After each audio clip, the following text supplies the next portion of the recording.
T10 লিগের দ্বিতীয় ম্যাচে ব্যাট হাতে 4 ছক্কার ঝড় তুলেছেন তরুণ ব্যাটসম্যান সাইফ হাসান। আজমার টাইটান্সের বিপক্ষে হাঁকিয়েছেন একের পর এক ছক্কা। আজ মাঠে নেমে এক ইতিহাস করলেন সাইফ। তার মার্কেটিং ব্যাটিং দেখে রীতিমতো হতবাক প্রতিপক্ষ বলার। তবে আজ টি-টেন লিগে ব্যাট হাতে রেকর্ড করলেন সাইফ। আজ মাঠ জুড়ে শুধু সাইফ হাসানের ঝড়, খেললেন এক অবিশ্বাস্য ইনিংস। তবে এদিন শুরুতে টস জিতে আগে ব্যাটিং করার সিদ্ধান্ত নেন সাইফ হাসানের দল। ওপেনাররা দারুণ শুরু এনে দেন, তবে 30 রানের মাথায় প্রথম উইকেট হারায় তার দল। এরপর ব্যাটিংয়ে নামেন সাইফ হাসান। মাঠে নেমে শুরু করে দেন 4 ছক্কার তাণ্ডব।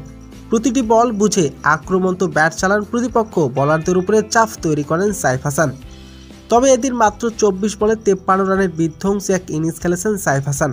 তার ইনিংসে ছিল 4টি ছক্কা এবং 2টি চার। ক্রিজে থাকাকালীন প্রতিটি শট বুঝে শুনে দিয়েছিলেন এবং টি-10 ফরম্যাটের জন্য উপযুক্ত একজন ব্যাটসম্যান, শক্তিশালী হার্ড হিটার সাইফ হাসান।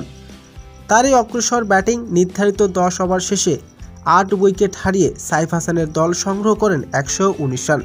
তবে সাইফ হাসান এদিন মারমুখী ইনিংস দলের স্কোর আরও এগিয়ে নিয়ে যান।